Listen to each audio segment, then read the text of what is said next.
Sally McLeod, and welcome to internationalstudent.com's Google Hangout.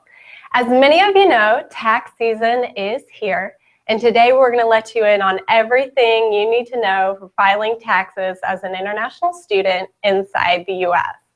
We have our tax experts from Sprintax with us here today, and Enda Kelleher, Sprintax Vice President, is going to tell you all the information that you need to get you started and help you through the process. Sprintax experts are also ready to answer any questions that you may have. So if you have any questions related to this presentation, feel free to post them on the actual Hangout page for them to answer. Remember, throughout the presentation, you'll also be able to access the showcase on the upper right-hand side of your Hangout screen. There you can find a list of useful links related to this presentation, such as our tax section on internationalstudent.com with an array of information and resources. Now, as an international student, you may only need to file the 8843 tax form. There is no charge to file this form, and you can also download a free copy from our tax section. For some of you, filing your U.S. taxes can be a bit more complicated. If you need further assistance, you can get help from Sprintax. They can help you with your state and federal returns, and you can learn more about their services in the showcase. Although it may seem confusing, don't worry. You will learn all about these forms along with the steps you need to take for filing your U.S. tax return right here. So open up those links, start posting your questions, and we'll send it over to Enda. Thank you very much, Sally. Thank you all for tuning in to watch our tax presentation. As Sally said, what we'd like to cover is all the key information that you need to know about preparing your US tax returns for the calendar year 2015. So again, what we're only worried about here, excuse me, is tax and income for the calendar year from the 1st of January 2015 to the 31st of December 2015. We will go through some of the forms that you will need. We will go through some of the forms that you might have heard some of your friends talking about, some of the forms you might have received maybe from an employer or perhaps from your university. I'll go through some terms that you might have heard and you're wondering, does that apply to me? Does that not apply to me? I'll tell you a little bit about the federal forms, a little bit about the state forms. I'll also go through some of the implications if you don't file your tax return and what may happen in the future and why it's a good idea to always make sure that you're compliant with the IRS and keep your taxes up to date. So the very first thing that we'll start to go through is who must file for the year 2015. So I guess as a simple rule, if you've paid any tax, it's probably a good idea to be filing a tax return. If you've worked in the US, if you've received any sort of a taxable scholarship, stipend, or grant of any description, if you've earned more than $4,000, then you must file a tax return. Also, if you've overpaid tax, the only way that the IRS will ever know about that is if you actually take the time to fill out a tax return. So again, as a general rule, we would say that anybody who paid tax during the year should at least look at preparing a tax return because there's a fair chance that you might also get a refund. Sally said there is another form called the 8843 and everybody needs to fill that out. So there are about 985,000 international students in the US. Every single non-resident international student must be doing something. So at a minimum, you need to do the form 8843. So the bottom line is everybody needs to do something. So if you haven't had any income and you're thinking taxes don't apply to me or what do I do, you need to fill out the form 8843. This is basically a simple statement that says your name, where you've been to school, and confirms that you were in the US for that calendar year. You then submit that to the IRS. I think the address is down in Austin, and that completes your tax filing obligations for the year. So again, if you had no income, you absolutely must fill out the form 8843 and submit that through to the IRS. You also need to submit an 8843 on behalf of any dependents that you might have here in the US, and equally your spouse, if they're here as part of your F or J visa, they will also need to fill out a form 8843 for themselves. Then a quick overview of tax, because what we would find is for a lot of international students, the first time that they're filling out any sort of a tax return is when they land here in the US. So the good news is taxes work almost quite, the principle of tax is the same in any country across the world. So you earn income, whether that's from your wages, your scholarships, your stipend, etc. Tax is then taken away from your wages, and at the end of the year you have an opportunity to balance the books with the IRS or balance the books with the local tax authority to make sure that they understand all of the wages that you've earned during the year, and to make sure they understand all of the tax that you've already paid, and maybe understand any other possible deductions or exemptions or expenses that they don't know about. So your tax return is your opportunity to balance the books, to make sure that you've paid all the taxes that you should pay, and also to make sure that you haven't overpaid on any of your taxes. Now the key deadline is fast approaching. It's April the 18th. Most years it's April the 15th, but we actually get an extra weekend this year. That's the filing date for the federal return. Most states where there's a state filing requirement will also be the 18th of April, but there are a handful of states that give you an extra couple of days or a couple of weeks, and again Sprintax can go through those with you. So the first thing you will need to do once you get into Sprintax is establish whether you're a resident or a non-resident for federal and state tax purposes. Now, your residency for tax is completely separate and independent of your visa status. So as a general rule, any undergraduate student on an F or a J visa is considered a non-resident for tax for the first 5 years in the US. After that, after the 5-year period, we then need to do the substantial presence test, and whether you're a resident or non-resident will be determined on the length of time that you've spent in the US. But for your first 5 years on an F or J1 student visa, you'll be considered a non-resident. Once you become a scholar, you then get 2 years out of a 6-year period where you're classified as a non-resident. And again, after that 2-year period, we look again at the substantial presence test, and we try and determine then whether you're a resident or non-resident. But be very careful here. Your residency status for tax purposes is completely different to your residency status on your visa. Now again, what we would find is that most international students and scholars are indeed considered non-residents. It's only those that might have been forward and back to the US over a long period of time or on multiple visas are then considered to be residents, or those who have actually been here for more than 5 or 6 years.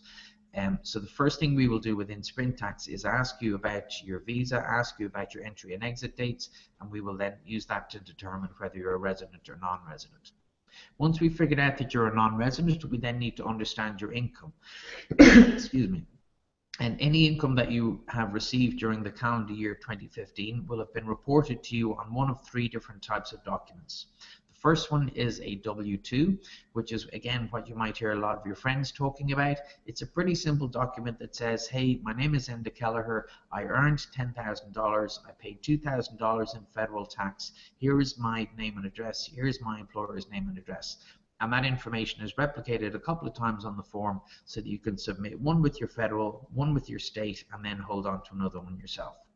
The 1042S is a type of document that is typically used to report income to non-residents and to international students.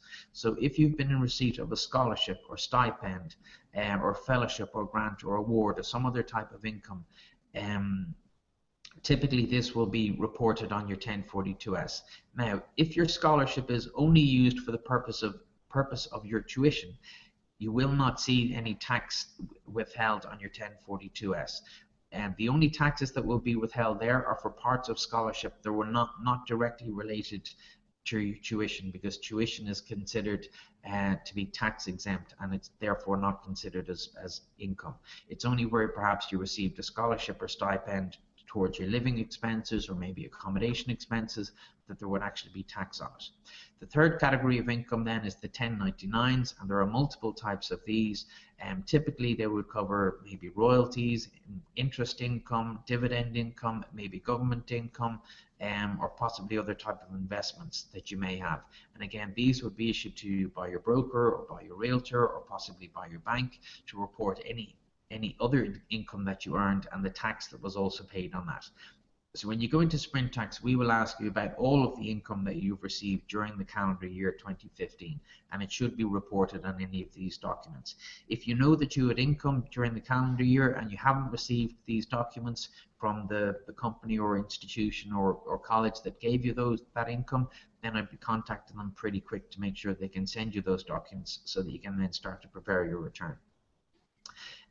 Once we get a picture of your income, we then start to figure out what federal tax form you need to fill out. Most students will be filling out a form called a 1040 NOR-EZ. Most of your US resident friends will be filling out a 1040. Because you're a non-resident, it's called the NOR, and because there's two versions of it. The first one is the regular NOR, the second one is the EZ. The EZ is just a 2-page form. The regular NOR is about 7 or 8 pages, and it's called EZ because it's usually easier to fill out. But again, as you talk to Sprintax and as you enter all of your income, we will figure out which form is going to be best for you. But in most instances, it's probably going to be the 1040 NOR-EZ. Then when it comes to the state taxes, every single state is going to be different. Every single state will have a different form, and there may be different forms for a resident for state tax, a non-resident for state tax, and also a part-year resident for state tax. But again, as you go through Sprintax, we will determine which form is best for you based on the amount of time that you've spent in that state. Quick note here then on non-resident spouses. So if you are here with your spouse and your spouse is on a non-resident F or J visa, then they also have tax filing requirements. If they haven't had any income, then all they need to do is prepare the form 8843. If they have had income, then they need to file their own full federal tax return, the exact same as you will, and it'll either be the 1040 NOR or the 1040 NOR-EZ. So again, your spouse is, even though you're married, you'll be treated as completely separate for tax purposes, and non-residents, two non-resident spouses cannot file jointly here in the US. So again, each person will have to fill out their own tax return. The next couple of slides, I'm going to talk about a few terms that you might have heard around the campus and you're wondering, does that apply to me? Or you might have seen it on some of your income documents, or it could be a form that you've received and you're wondering what to do with it. The first one is FICA, which most of us would know better as Medicare and Medicaid. And the idea is that this will be a fund that will help you if you reach old age here in the US and you can't afford to pay your own health bills. But the theory for an international student or scholar is that you won't be here in the US when you hit 65.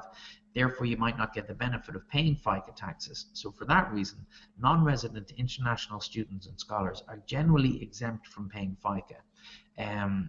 Most schools and campus employers will know this, so it won't have been deducted from your wages or any of your income.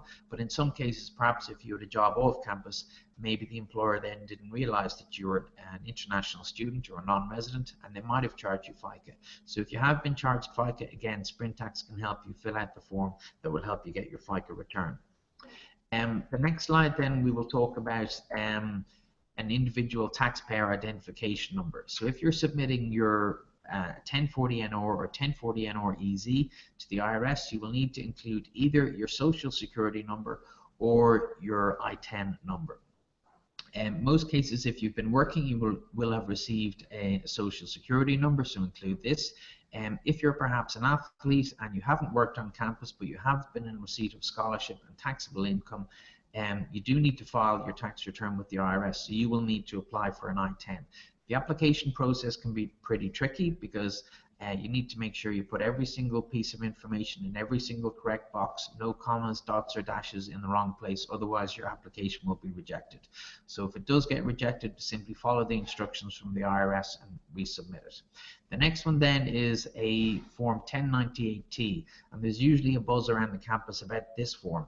What typically happens is a resident student for tax purposes will use the 1098-T to claim an educational tax credit on his or her the fees that they've paid towards his or her education for the year.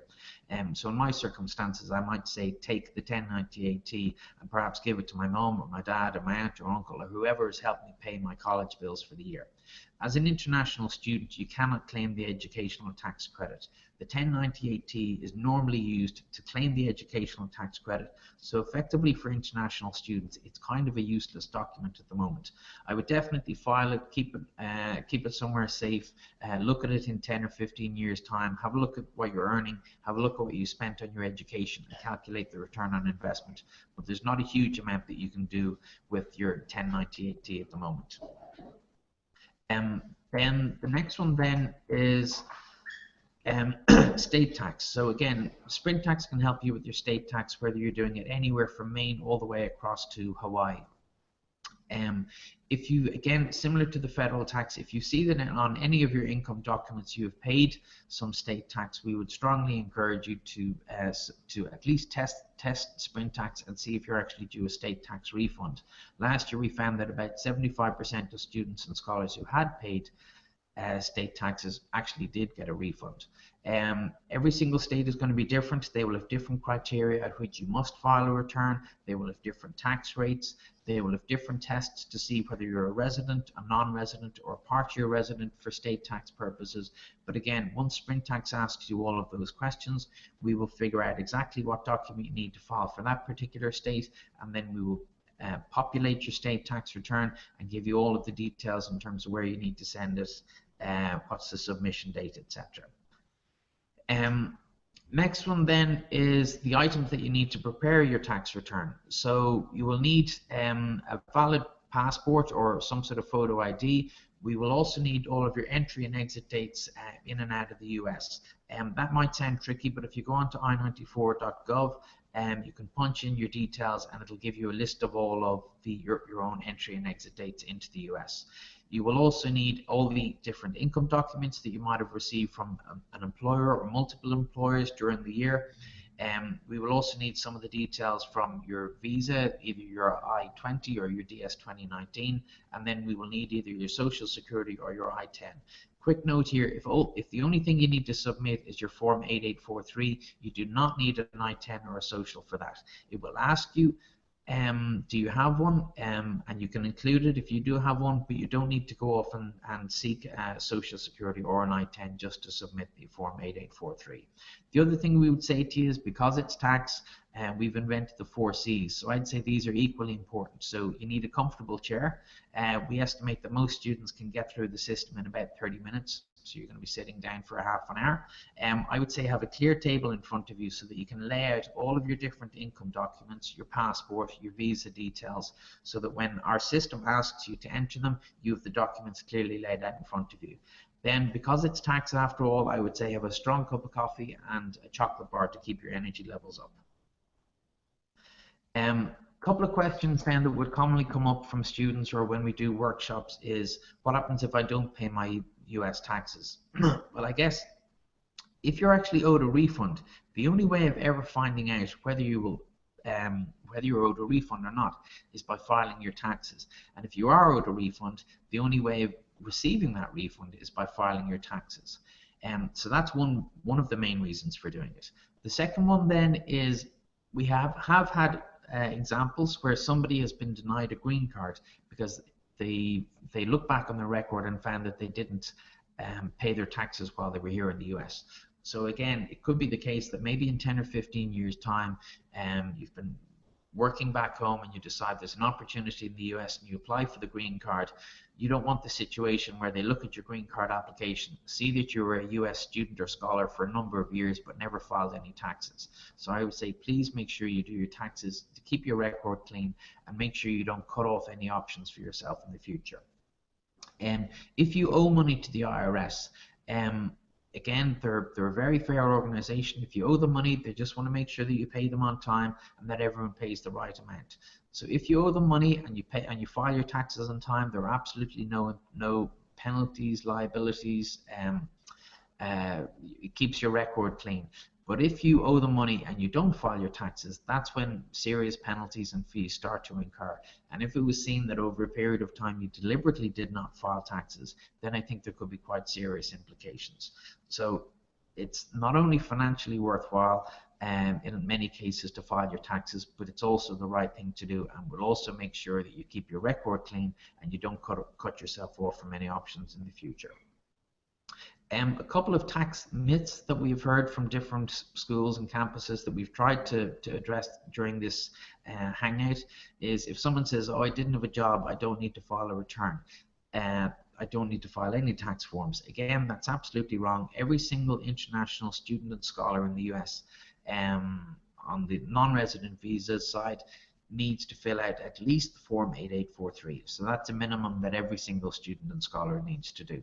If someone says, oh, I'm not from the US, I don't need to file any tax forms, again, the IRS doesn't care where you're from. As long as you're a non-resident international student or scholar, you should be filling out the form 8843.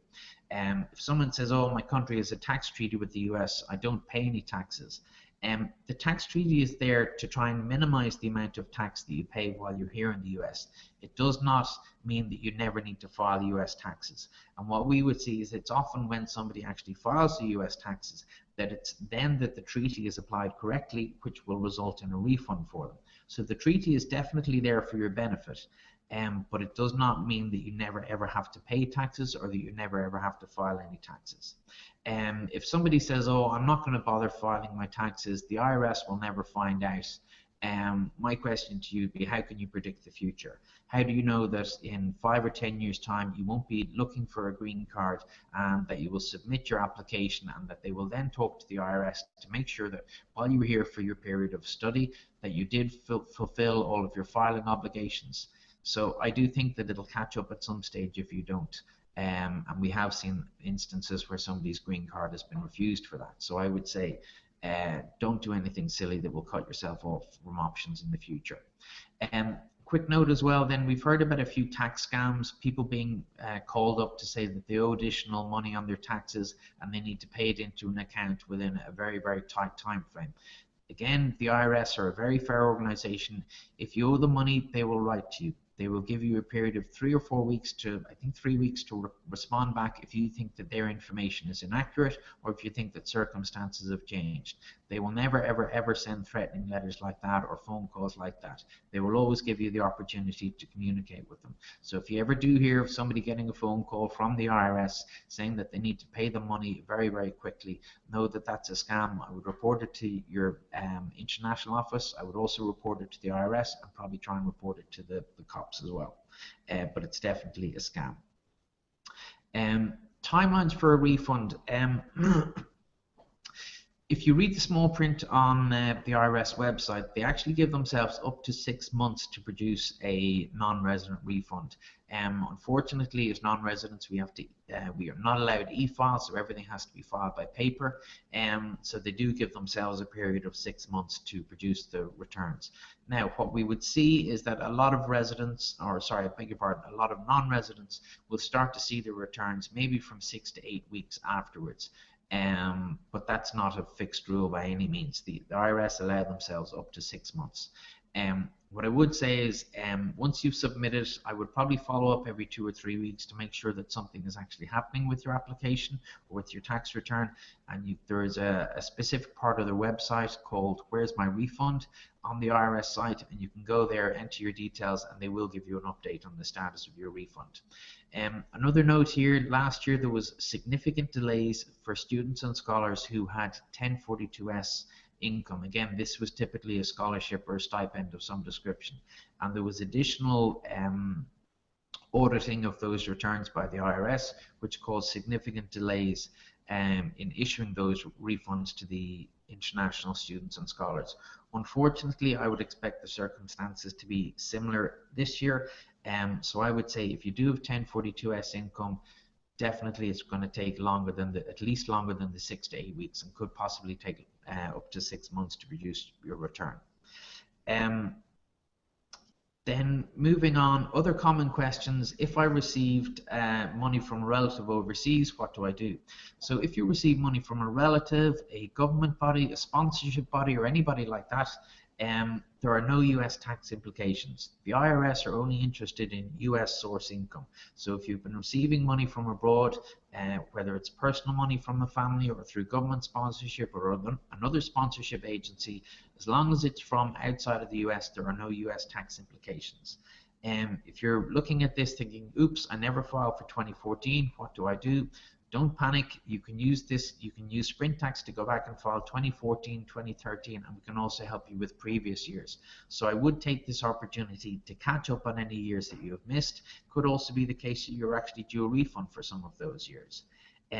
If you're thinking, oops, I filed as a resident by mistake, and perhaps you used a resident 1040 form, or maybe you filed electronically last year, again, don't panic too much. There is a form called the 1040X that you can go in and submit. I would recommend that you take your original incorrect 1040, do a new correct 1040 NR with Sprintax, then review both documents and use them, the two of them side by side, to complete the 1040X, and then submit that to the IRS. And again, as long as you are seen to be doing something like that and trying to correct your tax return, there won't be any long-term implications. A lot of people would ask, can I have the refund paid into my bank account? Absolutely. The options are either payment by check or payment directly into your bank account, and I think for most people the bank account option is going to be the simplest and probably also the fastest. If you're also thinking, oops, I never got any of these income documents, what should I do? I would pretty quickly contact the company or the institution or the school that should have issued you with these documents and say, hey, I never got them. Perhaps they're in a spam folder somewhere, perhaps they arrived and one of your roommates put them in the trash, but I would be calling them pretty quickly to try and get them to reissue those documents so that you can then go on and fill out your taxes.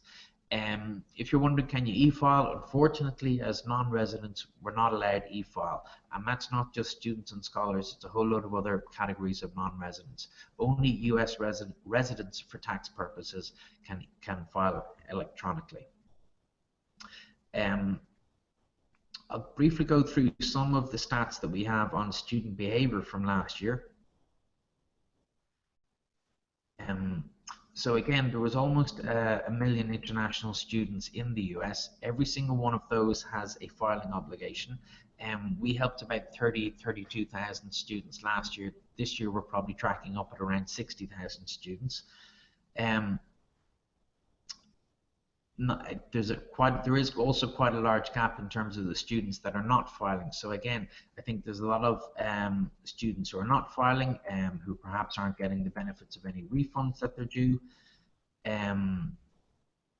or perhaps maybe aren't aware of some of the taxes that they actually owe. The nationalities that we helped would follow the main, the largest nationalities that are here from in terms of international student bodies. So it's going to be China, India, Iran, UK, Germany, Brazil, etc.